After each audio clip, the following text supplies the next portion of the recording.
I bless you all. Let you all open all your three eyes and manifest the powers of Mahasadashiva. Om Nithyananda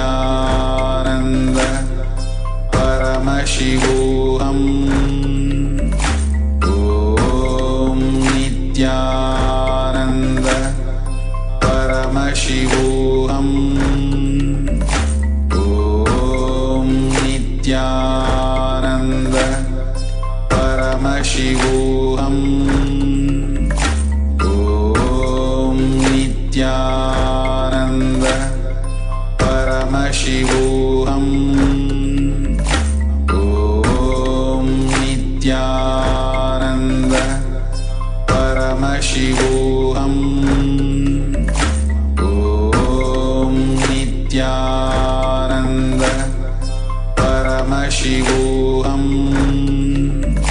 Om Nithyananda Paramashivoham.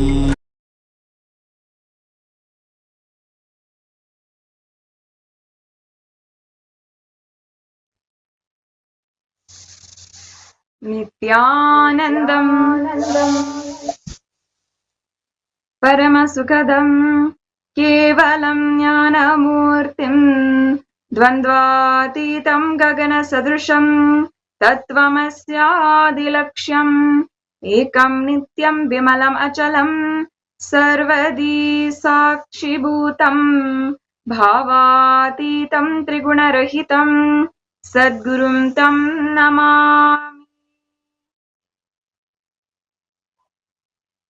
Nithyanandam, and we offer our humble obeisance, our humble pranam at the divine lotus feet of the Supreme Pontiff of Hinduism, His Divine Holiness Bhagavan Nithyananda Paramashivam. And we welcome all of the viewers across the world. Across the world, no matter what time zone we may be in, whether we are getting up for the first time or we are getting ready to go to bed for the day, no matter what, it is at this time that we all come together and tune in to have the darshan of Paramashiva himself. A natural alarm goes on inside of us, no matter where we might be, to tune in to Nithyananda TV and Kailasa TV and soak in the divine revelations from Paramashiva himself. For millions across the world, no matter what crisis we may be undergoing globally, we truly feel that we are blessed to be living at the same time and in the presence of the avatar of Paramashiva, whom we fondly refer to as Swamiji. We are living in a time when the world is starting to deeply question the ruling institutions which have failed us. More and more, we are uncovering the extremely brutal truth of the reality that we live in. Most recently, the outcries and protest of the Black American citizens in the United States, who have been the victims to extreme institutional racism, has been recognized across all social media platforms, as well as in capital cities of nations worldwide.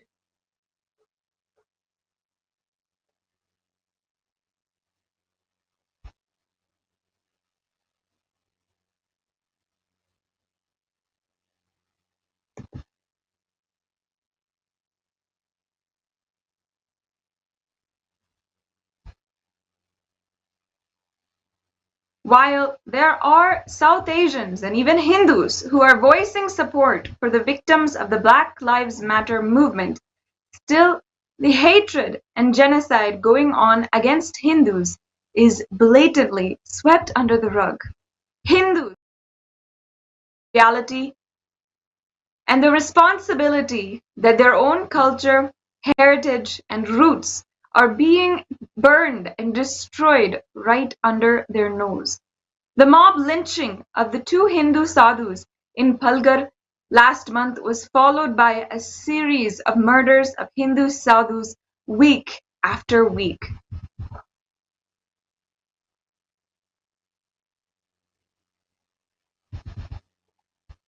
Today, we must realize that if we remain negligent and criminally insensitive, the survival of the Hindu tradition will not even survive to the next generation.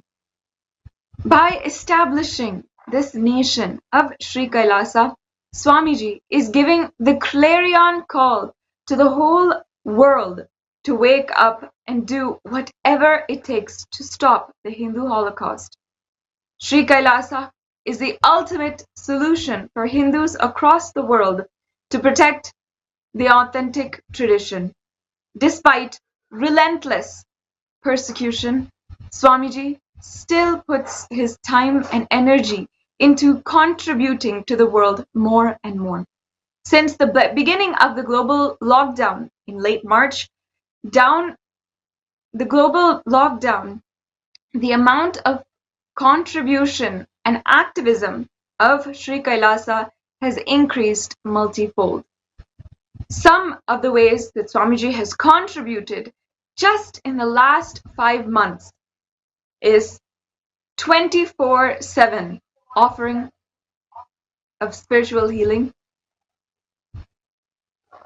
helping humanity cope with insecurity, fear, disease by empowering individuals to heal themselves, learn to cope with emotions like depression and tough situations in relationships, providing alternative situations and solutions to worldly problems through power manifestation, initiating thousands of people day after day into innate superhuman capabilities in the Kailash courtyard sessions, providing healthy solutions like a technique to completely detoxify and clear the stomach from Ayurveda, from our Shastras, which ultimately brings so much of clarity and helps us understand spiritual truths. Through the Paramashivoham Level 2 program, Swamiji is bringing a super conscious breakthrough to humanity. And then by starting the Akhanda Nirvikalpa Samadhi Jnana Yajna and contributing over 3 million minutes now to healing coronavirus and bringing a global peace. In the long term, Swamiji is also contributing by establishing self-sufficient communities and continuing and intensifying the service of Annadhan, free food, in Nithyananda Annalayas around the world, including Arunachala Sarvagnipeetam in Tiruvannamalai, South India, and Los Angeles, United States. Above all, of course, Swamiji is also paving the way for the new world order to be established, leading amongst all of the countries and starting the agriculture-based communities in Adi Kailash and in locations across the world.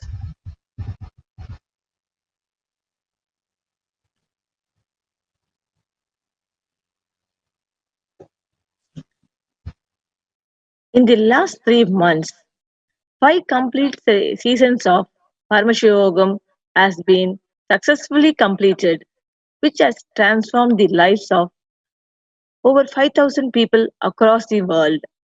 In several ways, this program is designed to give superconscious breakthrough to you and immunize yourself against coronavirus. In this program, each day we learn powerful cognitions about different areas of our lives, such as relationships, health, wealth, life and death, cosmology, and guru. And each day we are blessed to receive initiations into power manifestation from Swamiji himself in Kailash Courtyard sessions. Power manifestation is a clear solution for the deeply rooted pains and sufferings we feel inside. With death due to COVID-19 pandemic still alarmingly high, millions are still trying to find ways to cope, cope with the mental toll that death takes on the human body and mind. Through the Kailash Kotiyar sessions and the Paramashivoham program, thousands of people all over the world are having superconscious transformations, transcending what we have been stuck in for most of our lives, attending quantum enlightenment through quantum entanglement.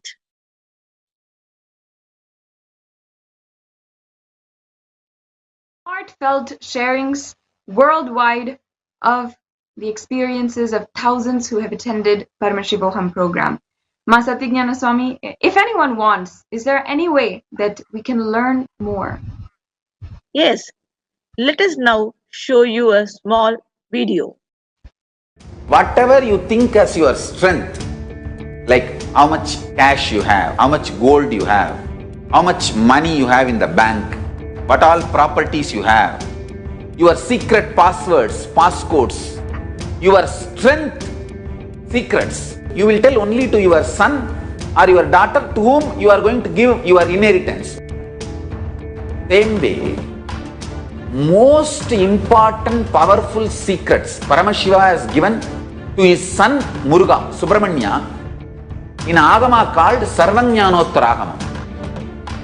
All the powerful secrets the father will tell only to his son.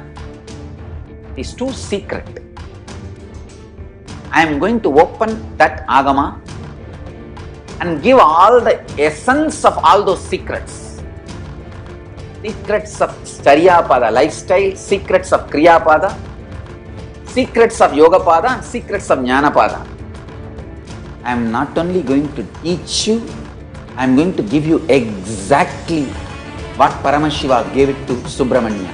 Because Paramashiva himself is manifesting through this being now, giving you all exactly what was given to Subramanya. Nothing is required from your side. Just sit like innocent Subramanya, Muruga at the feet of Paramashiva.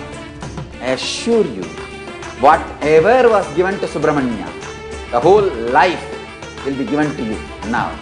Not just words, teachings, not even just experience, life itself. I am talking to each one of you sitting in your room. I will make you all Subramanya.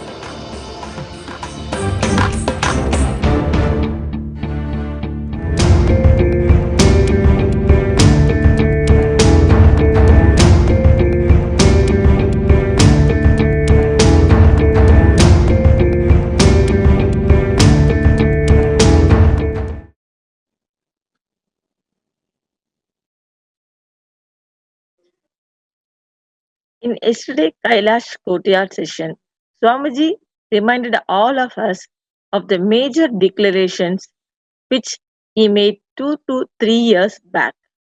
3 years back, during the Mahasadashivogam program, which took place with thousands of participants in Adi Kailash, Vidati, Bangalore, Swamiji declared that we will remove non-vegetarianism from the world. Let's watch that brief clip where Swamiji is talking about that. We become such third-rate beings. No, really. Sorry to feel, please don't be hurt, but what I'm saying is truth. We become such third-rate exploitative.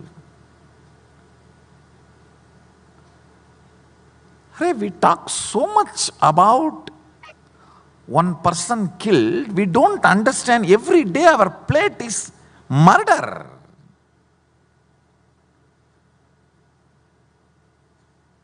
Minimum one murder, for some people even 3-4 murders. Each plate is a murder. We don't have a right over the life of the other beings, and we have no right to even tell their lower level beings. No. So somebody does not have a hand or handicapped leg, you will kill and eat him. That's what you are doing when you are killing the animals and eating. They may not have some of the intra organs we have developed. That no way means they are lower level beings. No.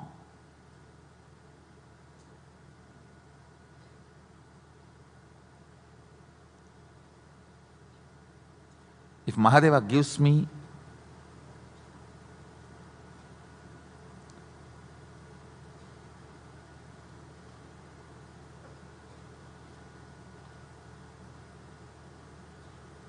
I know he has given me, I'll do it.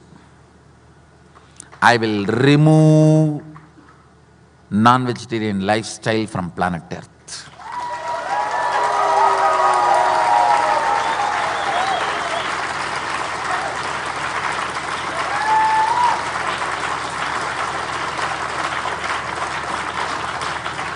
I'll make human beings vegan as natural lifestyle.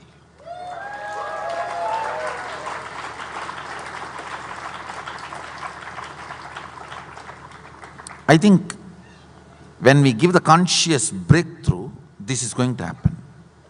This is going to happen. Even in vegetarianism, fruits and flowers are okay, but not the roots. You cannot remove a plant to eat.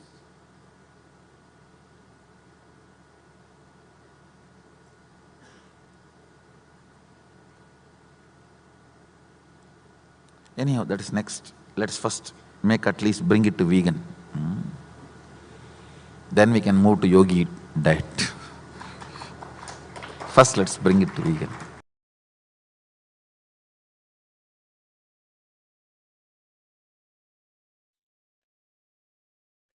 Today, we are literally seeing how this has happened all over the world in several countries, including United Kingdom and New Zealand.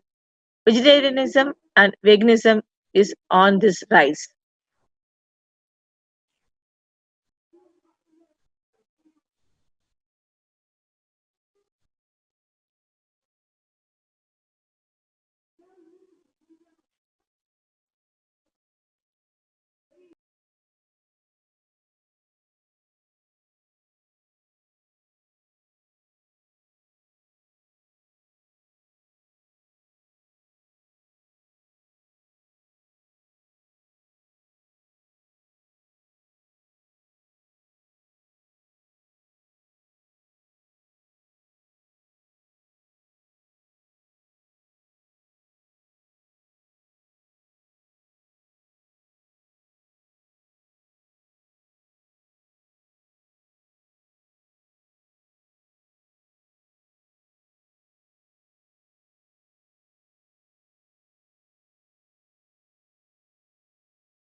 In addition, due to the coronavirus pandemic, sustaining from non-vegetarianism food is a suggestion from several official health institutions.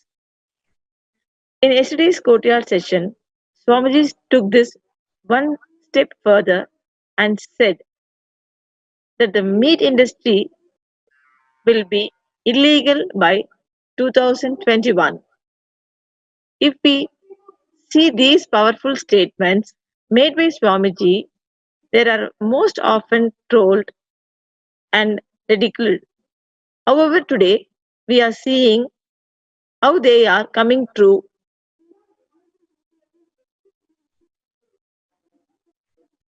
without us realizing. Once Swamiji has proven these statements to be entirely true, maybe these trolls will think twice before throwing their hate speech on him.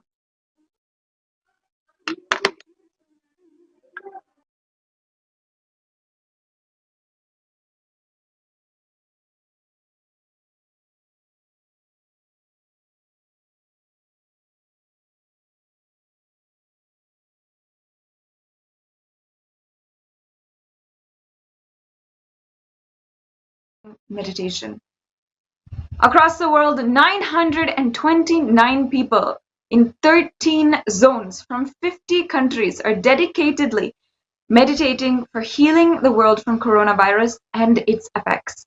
The initiative Minutes for Peace was started in 2012 with over 1 billion recorded minutes for peace.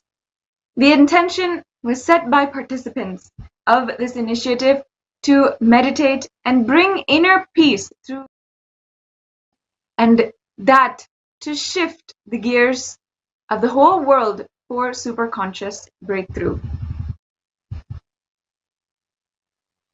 If you'd like to sign up and become a part of this movement, you can go to kailasa.tv/minutes for peace.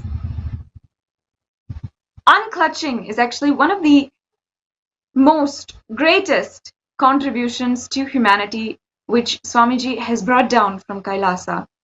The average person actually has 12,000 to 60,000 thoughts per day. Of those, 80% of the thoughts are actually negative and repetitive. Repetitive negative thoughts creates feelings of hopelessness, helplessness, chronic stress, stress-related disorders, anxiety, and oppression of bodily hormones and hormone-related issues. Swamiji says that every single moment which passes without our awareness in life is suffering. Collecting only all of the suffering-related incidents and creating a shaft is called a pain shaft. Similarly, collecting all of the joyful incidents and creating a shaft is called a joy shaft. Very rarely do we actually create a joy shaft. Neither you can break the pain shaft nor you can add to the joy shaft because both shafts actually do not exist. It is just your memory. All you need to do is stop clutching and making that shaft. That's all. Rest in that unclutched awareness, that nirvikalpa samadhi, and unclutching is when you are transferring or you're not transferring the stress and the load created by one thought to the other thought and carrying that load constantly. When we unclutch, the first thing that will happen to us is the inner healing effect, a deep silence and peace within us. Unclutching is when you are not transferring the stress and the load created by one thought and carrying that load constantly. If you have the power to bring one new thought, you have the power to drop the old thought. If a thought can be made to leave your system once, then it can be done again and again. And if you replace a thought 10, 11th time, it will not come. The frequency of that thought coming again and again will reduce. Swamiji says that during this unclutching technique, which thousands of people are doing across the world now for global peace, this technique is simple. He says, don't create a thought, don't sustain a thought, don't try to destroy or fight with a thought. Just don't bother about what is going on inside of you. Whether it's a thought, emotion, pain, or peace, do not respond to anything. Just decide, let me be unclutched. Sit with that unclutched nirvikalpa samadhi and stare at his third eye. And in that space, only you, me exists, nothing else. This was one of the most beautiful techniques and contributions given by Swamiji to the whole world, which is practiced now during the Akhanda Nirvikalpa Samadhi, Jnana Yajna, and thousands have been benefited from this program and are leading the world to a super conscious breakthrough. Over the last 3 months since the global lockdown, many families are facing extremely dire situations and circumstances, unable to feed themselves and their families due to the coronavirus lockdown. Many facilities and jobs have been suspended, and it's become more difficult to find healthy, nutritious food. In the Nithyananda Annalaya,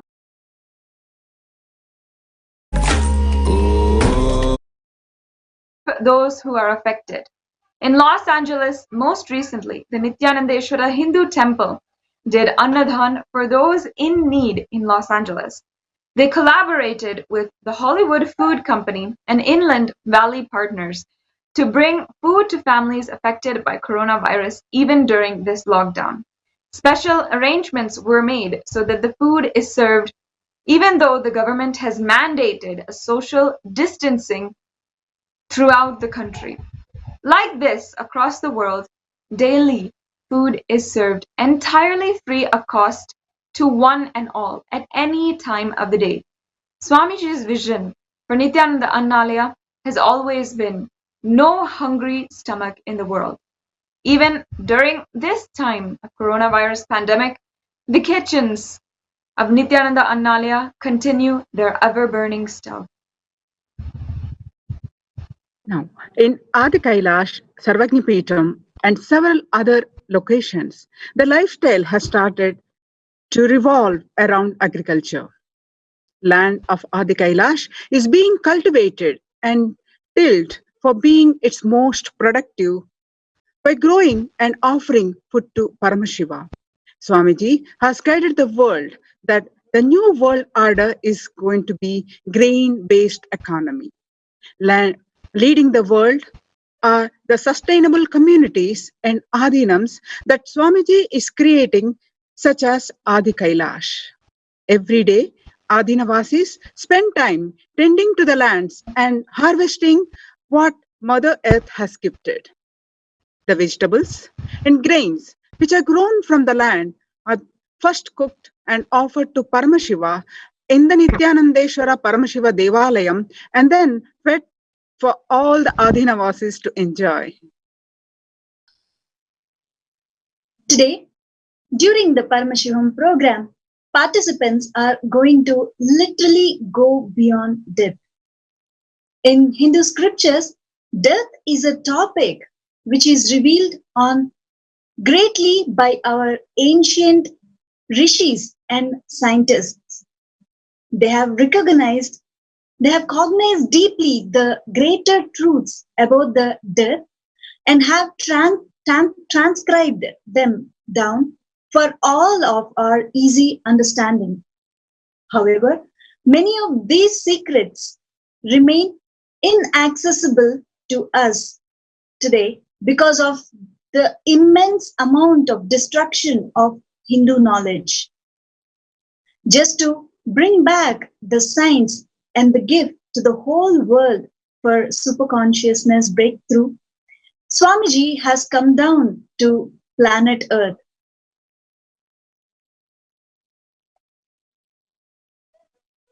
Swamiji himself has conducted Akashic reading on the sacred secrets about death. What is revealed is never before understood truth about the phenomenon called death. Death is liberation and celebration. It is a natural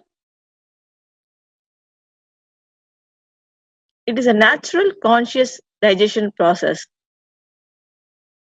Gift given to every individual soul, tormented by the ignorance that they are separated from the whole, constantly reminding them anything which separates from them, including the concept, is impermanent. Anything which makes them feel as departed apart from the whole is impermanent. To make everything individual soul understand that the concept of your individuality is imagination and impermanent. Death is given as natural boon to the whole universe. If you remember yourself constantly as the body, oblivion is reality for you. If you remember yourself as the desire, inexhaustible guilt and unbearable pain will. If you are able to enter into the depression, incarnation is the possibility of your soul and death. If you understand all these experiences while you are carrying the physical body and able to stand the ability to be without the physical body and mind through the unclutching, enlightenment is the equal word for your death.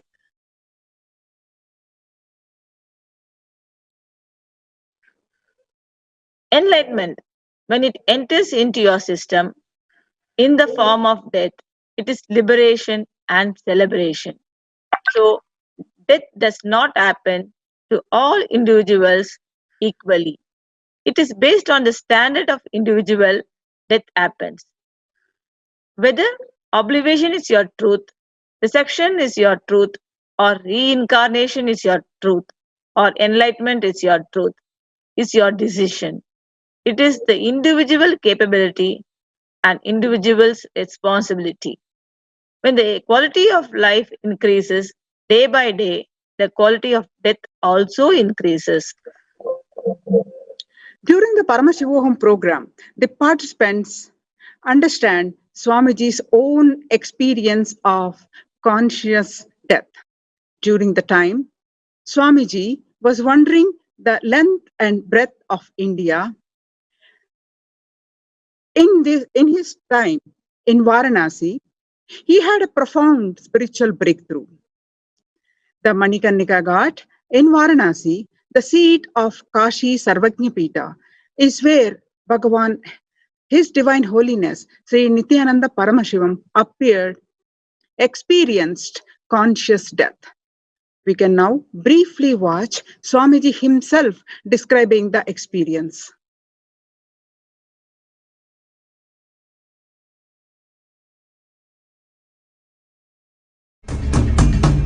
When I went to Varanasi, Varanasi is the holy city for Hindus,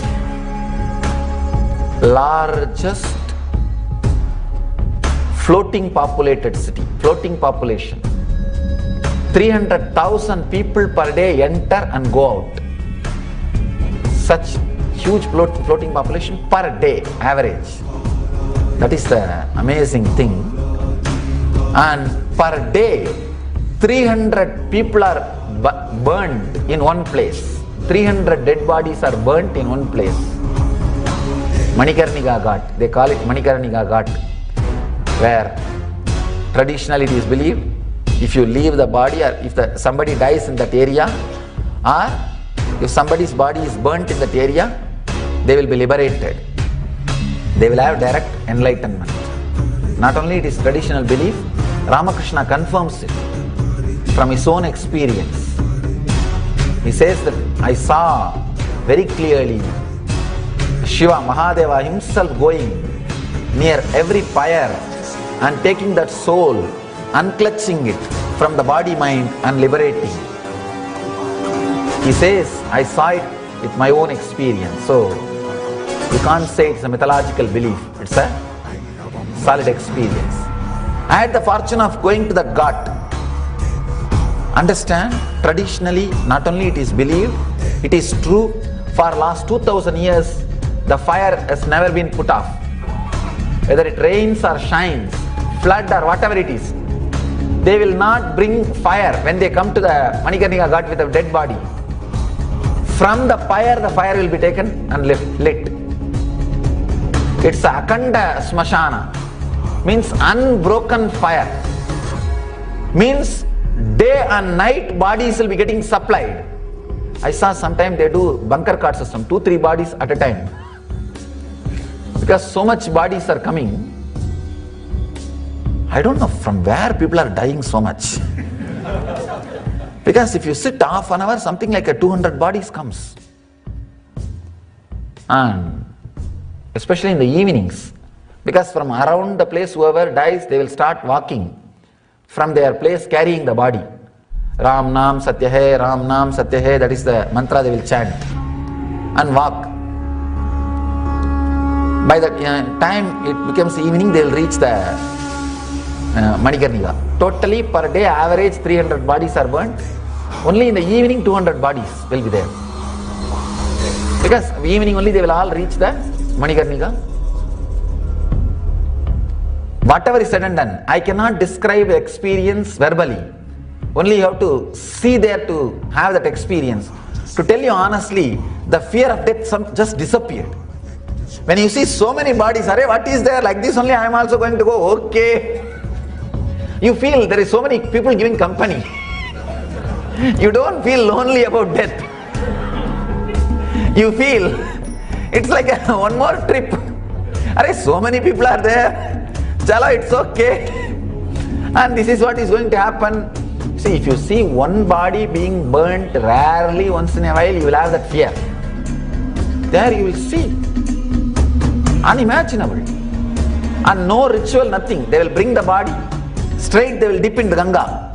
3 times. Ram Nam Satya Hai, Ram Nam Satya Hai, Ram Nam Satya Hai, over. Means Rama's name is the ultimate truth. Rama's name is the only eternal truth. Rama's name is the only eternal truth. They will remember this 3 times, put the body into the water, just bring it out and keep. By the time the fire will be ready, the wood will be arranged, ready. Actually, they continuously keep on arranging. Even if bodies are not coming, they are keeping on continuously arranging. I asked them, why do you guys arrange continuously? You don't know, Swamiji, in half an hour, 200 will come. They have accounts as if they know for sure. And the bodies come and it's arranged. They give like a token based on the entry. The moment body enters, they will give the token. And another one funny thing, no relatives stay there and do any ritual. The moment they do the Ram Nam Satya Hai, Ram Nam Satya Hai, dip 3 times to the Ganga and throw the body there and go away, that's all. Because the people who are there, the maintaining, they will take care. And you don't know how long it will take the body which you brought, your friend or relative's body, to be put in the fire. It's in the queue system. Continuously it's going on. All I did, let me try to sit here and see what goes on. And I sat. Just in half an hour, 1 hour, the death is no more a strange incident which happens once in a while for some relative or friend. It became like a, okay, next, that's all. Next, that's all. All size, all gender, all age, all kinds, all color, all community, all religion also. Anyhow, these guys are seekers. So even they bring the bodies. Even their bodies are brought. All kinds. When continuously you see this happening, you actually lose respect for death. Now you have too much respect, too much of ideas about it. Array, it is nothing. The breath which went inside did not come out, that's all.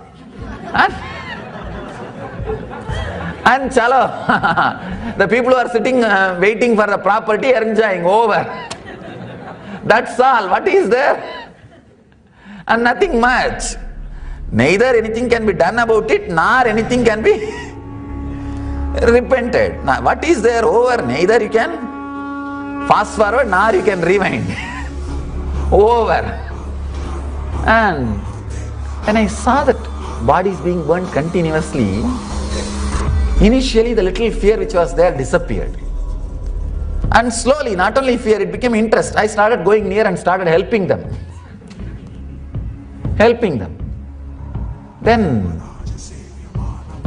slowly I started thinking, after all, this body is also going to become like this. Yes, over. When you remember that death is going to happen to you, the respect which you carry for your ego will come down. Because whatever you think should not leave you is ego. When you know for sure everything is going to leave you, then the respect for ego just drastically drops. And especially, I'm a kind of a too sharp, straightforward guy. So straight away the respect for ego dropped. Then I decided, after all I'm going to die. Either I should have a death experience now itself and live without the death fear, or die and see. That's all. But I have to see the death. There is a small Shiva temple in one corner and a small tower above the temple. I went and sat in that tower.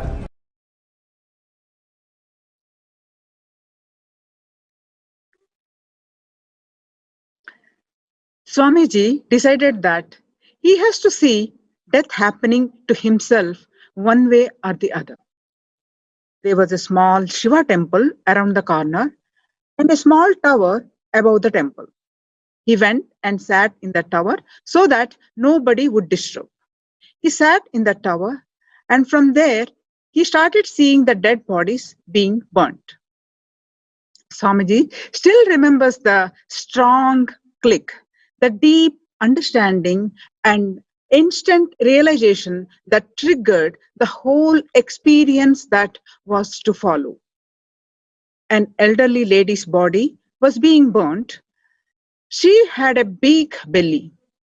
Her clothes were being consumed by the fire, and then the fat that was in the belly started melting and flowing.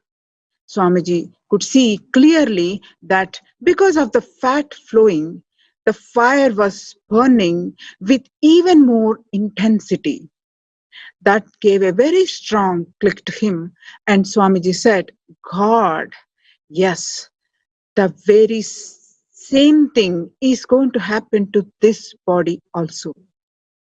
That click opened up a deep fear of death inside Swamiji.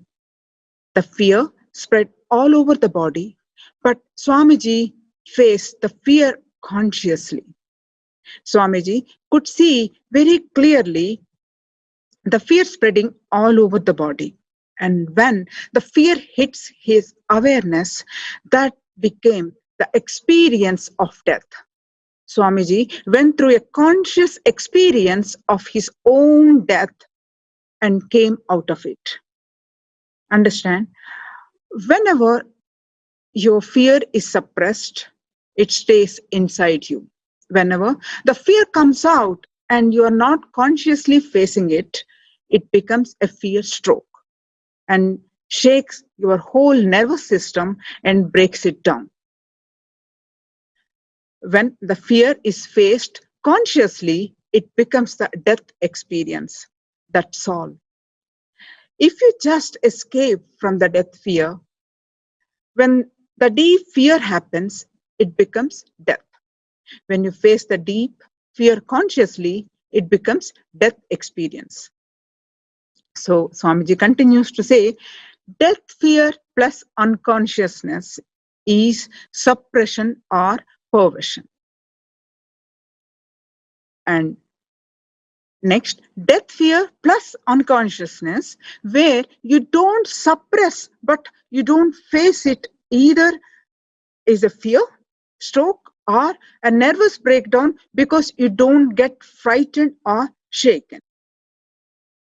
The next, death fear plus conscious awareness is a death experience. So during the Paramashivoham program, these powerful cognitions can become your very experience. So if you crave to have that experience, You can register for the program right now at www.paramashivoham.org. Before moving on today's Satsang introduction today, let's take a short break and watch a video on Paramashivoham. Whatever you think as your strength, like how much cash you have, how much gold you have, how much money you have in the bank, what all properties you have, your secret passwords, passcodes, your strength secrets, you will tell only to your son or your daughter to whom you are going to give your inheritance. Same way, most important powerful secrets Paramashiva has given to his son Muruga, Subramanya, in Agama called Sarvajnanottara. All the powerful secrets the father will tell only to his son. It is too secret. I am going to open that Agama and give all the essence of all those secrets. Secrets of Charyapada lifestyle, secrets of Kriyapada, secrets of Yogapada, and secrets of Jnanapada. I am not only going to teach you, I am going to give you exactly what Paramashiva gave it to Subramanya. Because Paramashiva himself is manifesting through this being now, giving you all exactly what was given to Subramanya. Nothing is required from your side. Just sit like innocent Subramanya, Muruga at the feet of Paramashiva. I assure you, whatever was given to Subramanya, the whole life will be given to you now.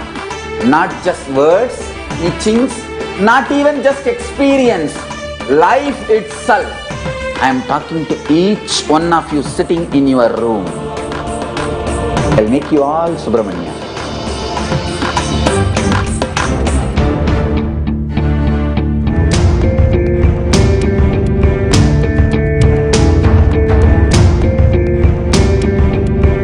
As we all gather for the Nithyananda Satsang today, let us take. Till now, I manifested, revealed the signs of state of Paramashiva, space of Paramashiva, powers of Paramashiva. Now, direct process, directly from Paramashiva to manifest the being of Paramashiva, because the world is ready. Akash Bhairava is the God who makes all our beings ready for Paramashiva to manifest. It will be centered on Akash Bhairava and making Paramashiva manifest in all of us. The program will be Guru Dakshina based. It will be dependent on you. You can't put any monetary value for it. If 10,000 of us can sit together and manifest the being of Paramashiva, not only we will heal the coronavirus in the whole world, we will give a super conscious breakthrough to the world. Whatever I was talking after the great fast, I am going to make that all into reality. This will be the most life positive happening on planet Earth. All of you, make the decision to attend Paramashivoham from simple integrity. My purpose is to make you attend sincerely, that's all.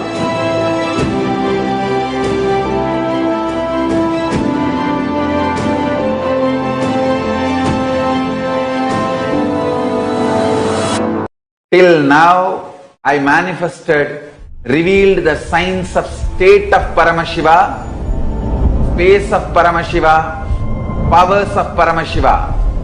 Now, direct process, directly from Paramashiva to manifest the being of Paramashiva, because the world is ready. Akash Bhairava is the God who makes all our beings ready for Paramashiva to manifest. It will be centered on Akash Bhairava and making Paramashiva manifest in all of us, the program will be Guru Dakshina based. It will be dependent on you. You can't put any monetary value for it. If 10,000 of us can sit together and manifest the being of Paramashiva, not only we will heal the coronavirus in the whole world, we will give a super conscious breakthrough to the world. Whatever I was talking after the great fast, I am going to make that all into reality. This will be the most life positive happening on planet Earth. All of you, make the decision to attend Paramashivoham from simple integrity. My purpose is to make you attend sincerely, that's all.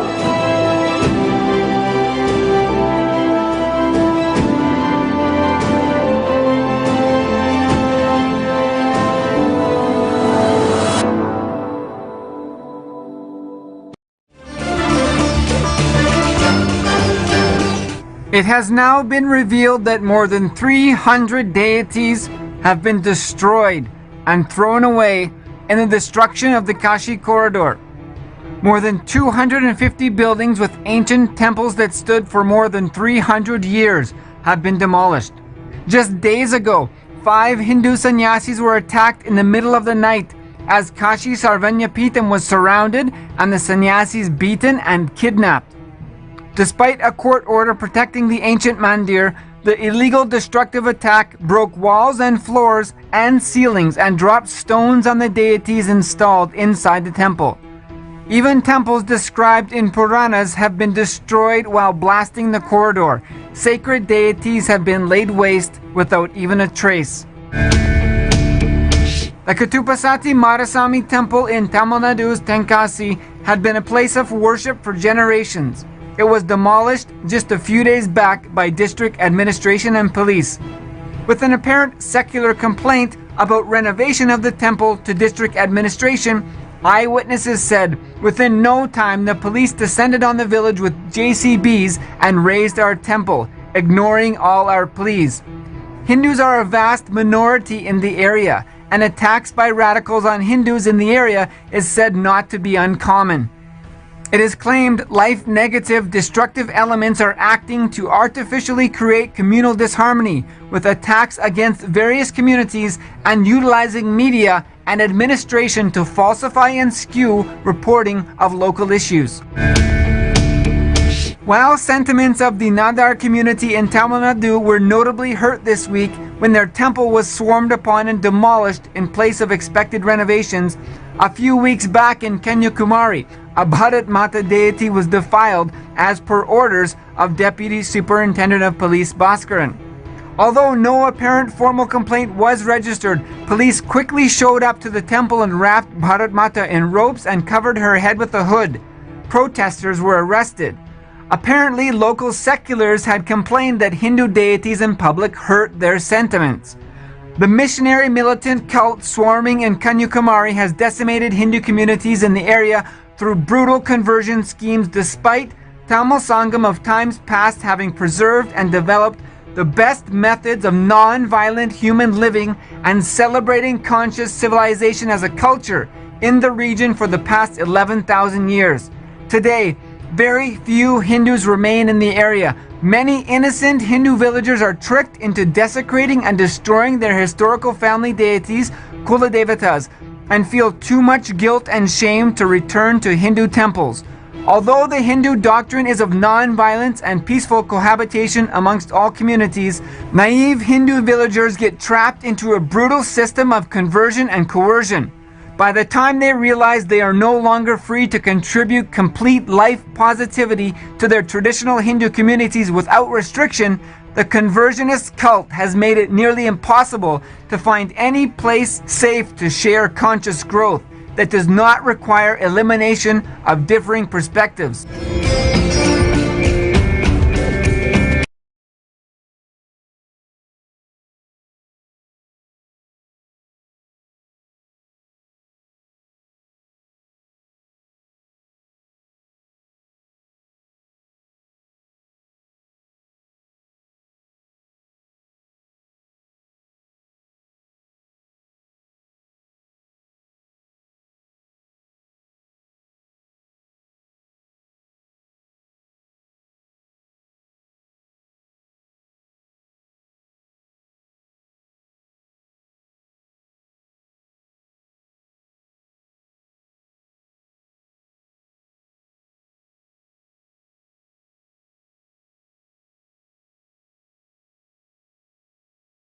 He happened for the fulfillment of consciousness itself. He happened for the entire humanity, and he happened exclusively for you at the same time. Ultimately, the true reason behind the happening of the avatar is nothing but a pure compassion. This realization will happen in you after understanding the full life story of the avatar, all of his gifts for humanity and his sacrifices. The avatar of Paramashiva happened on planet Earth for you exclusively, for you to realize that you are Paramashiva. In these global circumstances, when and if the panic and fear is trying to touch us, the easiest solution which is available for all of us is the simple feeling of devotion and connection to our Guru. One of the most known ways to stir the devotion in us once again is Kirtan, the art of song and dance. Here, to lead all briefly into a devotional segment is Nithya Anandasagarananda. The song she is singing today is dedicated to our beloved Guru, Swamiji. It is an English devotional song by Sri Kailasa's own musical composers. This song is called Every Time. Ma Anand Sagara, thank you for joining us today. You can take it away, Ma. Thank you so much. Let us all sing together now this beautiful song to create this amazing feeling connection with our beloved Guru, His Divine Holiness Bhagavan Shri Nithyananda Paramashivam.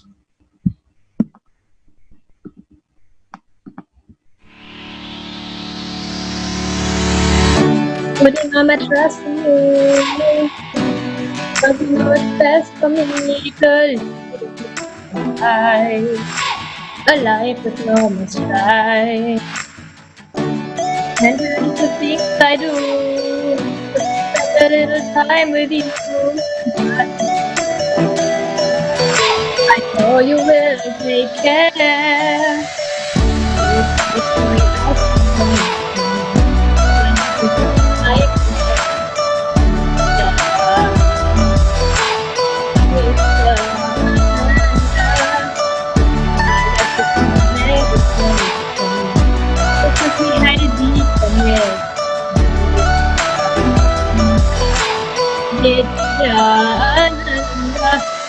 Every time I think of you, my consciousness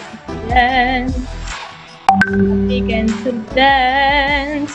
For every time I think of you, I just start to melt. So much feeling to be felt. Dedicating your entire life, waking us up inside to the truth of who we are. Whether we are near or far, powering us constantly. And you listen so patiently, no matter how much time it takes. Maybe make the same mistake. Your light is radiating, your words are so intoxicating.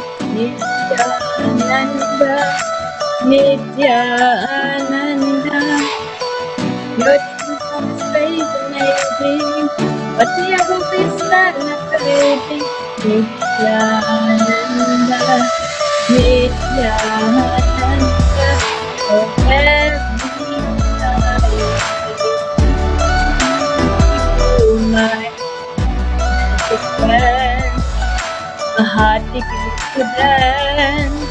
For every time I think of you, I just start to dance.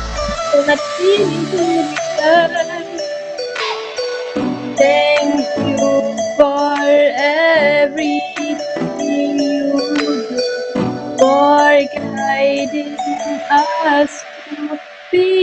like you, revealing all that we can do. I would be lost without you. Such graceful movement, it's like you fly. Your promise fleeting in my eyes.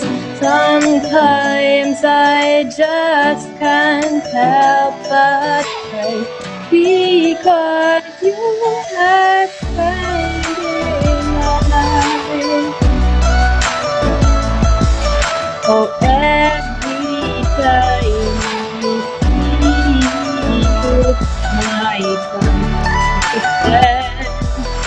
my heart begins to dance. Oh, every time I think of you, I just love so much feeling to be felt.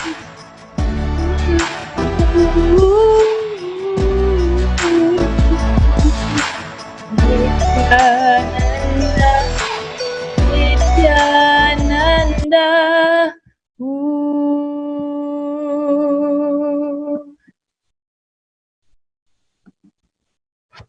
Thank you so much, Nithyananda.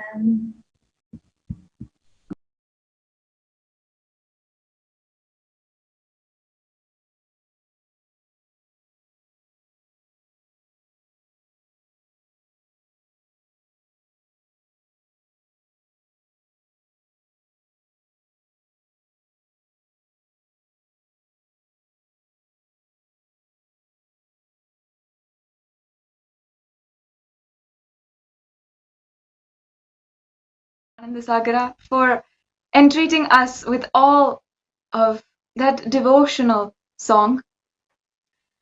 Truly, the way to connect back to Swamiji is always through Kirtan, and it's always a devotional, beautiful way to connect back to Swamiji and remind ourselves of the most biggest blessing in our lives. Today, the topic for our Satsang introduction from Autobiography of the Avatar is beginning the Leela of mastering yoga. Cosmic geometry consists of logic beyond even what the most intelligent brains on earth have described and grasped. And yet, the ways of the cosmos are mathematical, and they have a pattern. In fact, it is only by following these grand but subtle functions that we humans even came to be. It is a science. Though incredibly vast, the lines of logic between planets millions of light years away and us do exist. When we are able to grasp that logic, we are able to play with the science of the universe. The ancient rishis and the sages in the history of Hinduism have indeed mastered this and delivered it to the world as a practice to maintain that alignment between the universe and us. That is how yoga came to be. It is aligning our body, our mind, and our consciousness to the grandiosity of the universe that we live in. The overwhelming loss of any science is what draws Paramashiva, or the divine, into human form, in the form of an avatar. And when it happens, the grand Leela unfolds long before the avatar descends into the human form. For the revival of the science, by delivering it once again to the universe, a few chosen guides are sent ahead of the avatar, whose DNA is blessed with the knowledge of the science, and are chosen to relate with Paramashiva himself as teacher.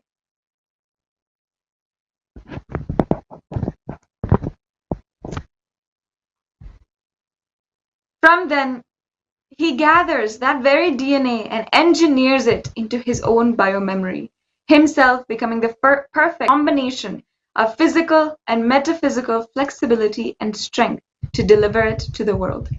His mission, therefore, is intricately planned even before the beginning with help of millions of people. They are extensions of him with a designated role in the Grand Leela. Sent before and after his arrival, they scatter all over the world to contribute to the grand revival of Sanatana Hindu Dharma.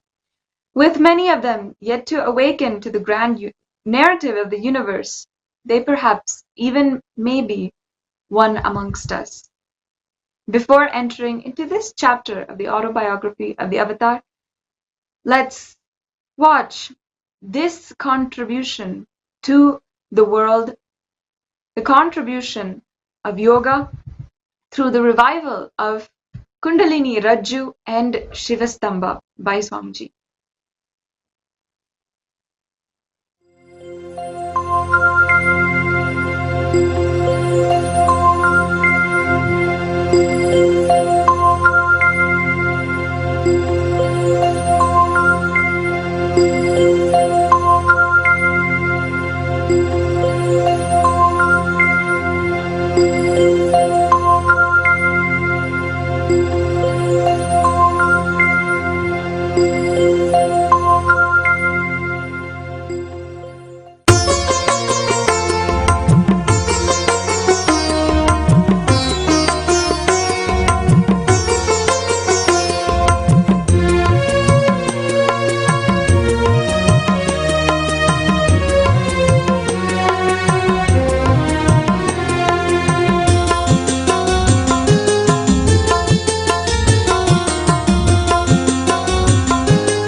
Nithyananda, Nithyananda, yukti kodava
ಶಕ್ತಿಯ ತಿಳಿಸುವವ ನಿತ್ಯಾನಂದ, ಯಂತ್ರಗಳ ಮಹಿಮಯ ತೊರೆದವ ನಿತ್ಯಾನಂದ, ಯೋಗ ಕೊಡುವ ನಿತ್ಯಾನಂದ, ಜ್ಞಾನ ಕೊಡುವ ನಿತ್ಯಾನಂದ, ಯೋಗ ಕೊಡುವ ನಿತ್ಯಾನಂದ, ಜ್ಞಾನ ಕೊಡುವ ನಿತ್ಯಾನಂದ, ಯೋಗದಿಂದ ಆರೋಗ್ಯದ ಭಾಗ್ಯ ಕೊಟ್ಟ ನಿತ್ಯಾನಂದ, ಯೋಗದಿಂದ ಆರೋಗ್ಯದ ಭಾಗ್ಯ ಕೊಟ್ಟ ನಿತ್ಯಾನಂದ, ಜ್ಞಾನದ ಸಾಕಾರವೇ ನೀನಾಗಿರುವ Nithyananda. His Holiness Shri Nithyananda Swamiji and all of you beautiful people, the largest rope yoga lesson. So this was attempted for the first time in the world today. So that itself is a big achievement. So congratulations on doing that. I'm very happy to say that you don't have to do that because you've broken the record and this is the largest rope yoga lesson. Congratulations. Congratulations.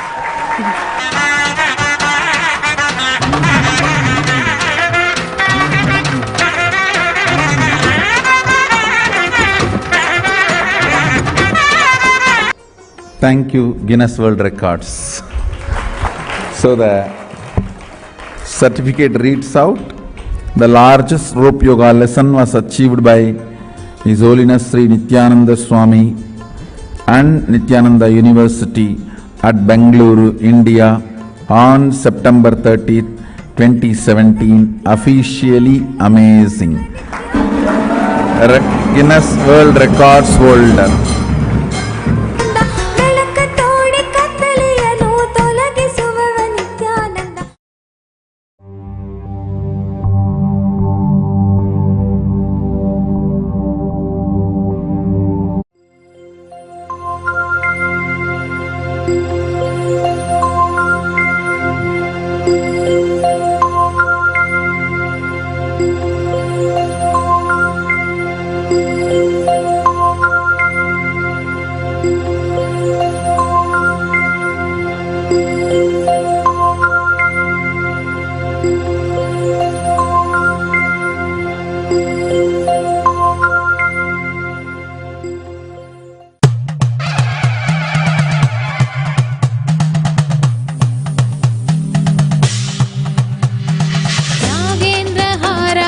त्रिलोचनाय भस्माङ्गरागाय माहेश्वराय, नागेन्द्रहाराय त्रिलोचनाय भस्माङ्गरागाय माहेश्वराय, नित्याय शुद्धाय दिगम्बराय तस्मै नकाराय नमः शिवाय, नमः शिवाय, नमः शिवाय, नमः शिवाय, नमः शिवाय. मंदाकिनी सल्लिल चंदन चर्चिताय नंदीश्वर प्रमथनाथ महेश्वराय, मंदाकिनी सल्लिल चंदन चर्चिताय नंदीश्वर प्रमथनाथ महेश्वराय, मंदार पुष्प बहु पुष्प सुपूजिताय तस्मै मकाराय नमः शिवाय, नमः शिवाय, नमः शिवाय, नमः शिवाय, नमः शिवाय.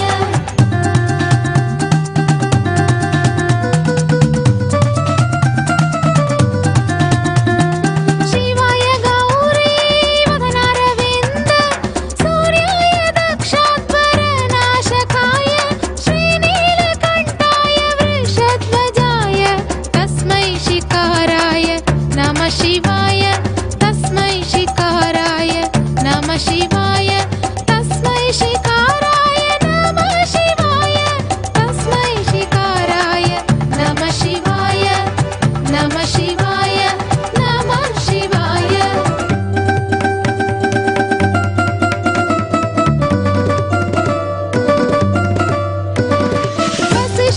वसिष्ठकुम्भोद्भव गौतमार्य मुनीन्द्रदेवाच्युतशेखराय, वसिष्ठकुम्भोद्भव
So you all have broken the record with 263 successful participants. Congratulations once again. And I'm delighted to say this once again, that for the second time, you all are officially amazing. शिवाय नमः शिवाय नमः शिवाय नमः शिवाय नमः शिवाय नमः शिवाय नमः शिवाय नमः शिवाय नमः शिवाय नमः शिवाय नमः शिवाय नमः शिवाय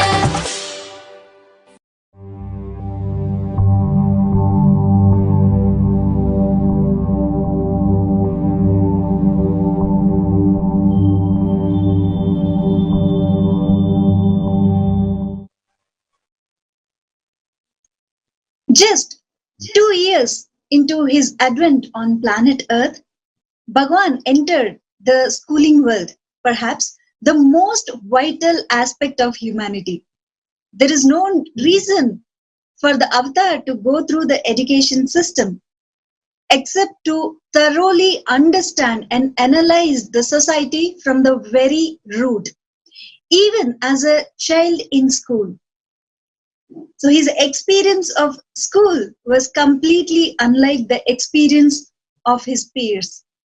Altogether, he was just as powerful in school as he was in the rest of his life. Clear on his mission and what he need to fulfill it, he spent little time bothering about the studies or academic careers. However, his intelligence was never hidden. In all his classes, he scored excelling marks, right up to his diploma in mechanical engineering. He became a leading example of how to succeed in school without the stress that millions of youth and children suffer today.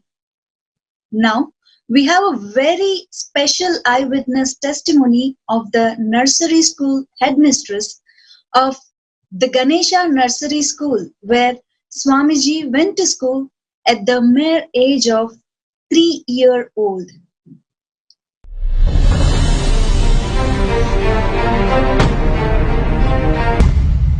என் பேர் CP சுந்தரி. காஞ்சிபுரத்துலேருந்து 61ல் நான் married ஆகி திருவண்ணாமலைக்கு வந்தேன்.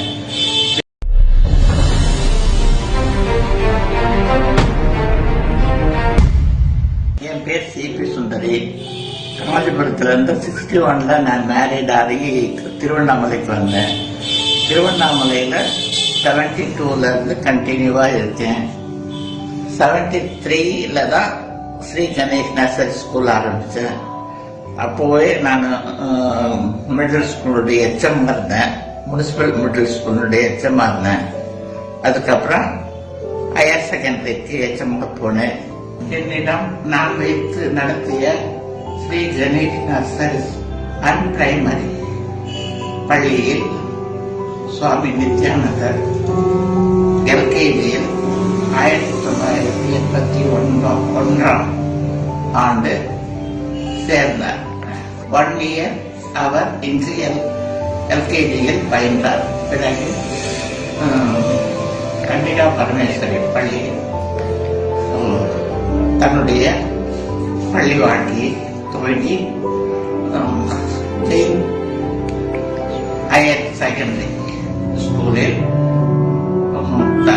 பள்ளி படிப்பை முடித்துக் கொண்டு அவர் மேல் படிப்புக்கு வெளியே ஊருக்கு சென்றார். இங்குதான் அவருக்கு அபியாசத்தை நான் தொடங்கி வைத்தேன். அக்ஷராபியாசம் நான் தான் பண்ணி வச்சேன் அவருக்கு. ஓம் நம சிவாய அவரு கைப்பட அவர் கை தொட்டு எழுதியவோ நான் தான், கை பிடிச்சு எழுதினவோ. அவர் ரொம்ப ஸ்மார்ட்டா நல்லா இருப்பாரு.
காஞ்சிபுரத்துலேருந்து 61 நான் மேரிட் ஆகி திருவண்ணாமலைக்கு வந்தேன்.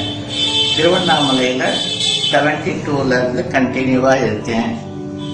73 தான் ஸ்ரீ கணேஷ் நர்சரி ஸ்கூல் ஆரம்பித்தேன். அப்போவே நான் மிடில் ஸ்கூலுடைய எச்எம் இருந்தேன். முனிசிபல் மிடில் ஸ்கூலுடைய எச்எம் இருந்தேன். அதுக்கப்புறம் ஹையர் செகண்டரிக்கு எச்எம்க்கு போனேன். என்னிடம் நான் வைத்து நடத்திய Shri Ganesh nursery and primary பள்ளியில் சுவாமி நித்யானந்தர் எல்கேஜியில் 1981 ஆண்டு சேர்ந்தார். 1 இயர் அவர் இன்று எல்கேஜியில் பயின்றார். பிறகு கன்னிகா பரமேஸ்வரி பள்ளியில் தன்னுடைய பள்ளி வாழ்க்கையை துவங்கி ஹையர் செகண்டரி ஸ்கூலில்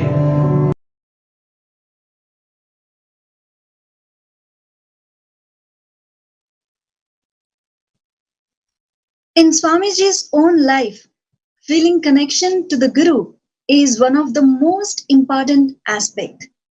Today, during our Satsang introduction segment, we will be introduced to Yogananda Puri or Raghupati Yogi, Swamiji's Yoga Guru.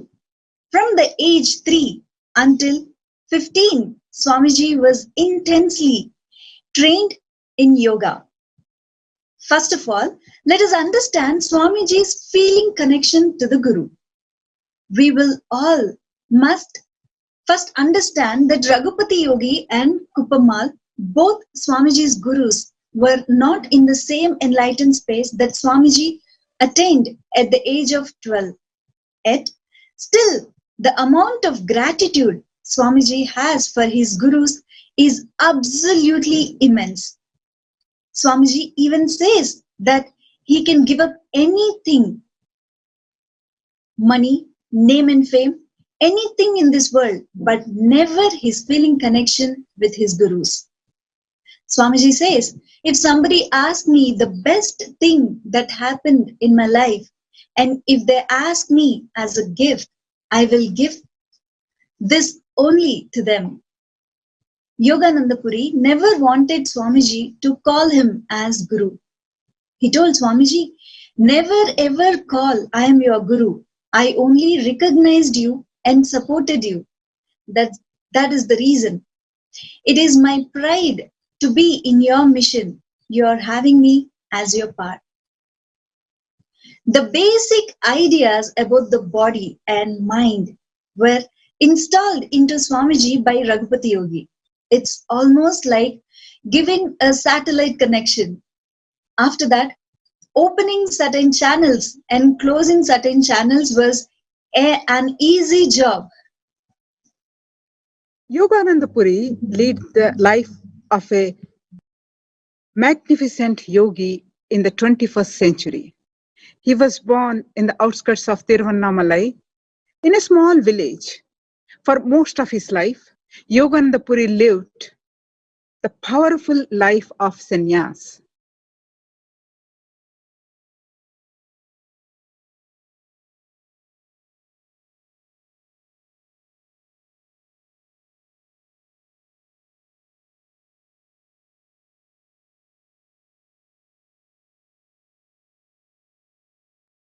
Now, before entering into the Leela of mastering yoga from the autobiography of the Avatar, we will go live to Kailasa TV from the Nithyanandeshwara Paramashiva Devalaya to see the grand rituals of the Purnahuti for the Swarna Karshana Bhairava Homa, the Homa done for the auspiciousness and blessing to Swarna Karshana Bhairava for blessing us with abundance and wealth in our lives. With this, let's now watch those rituals and take the blessings of Bhagwan.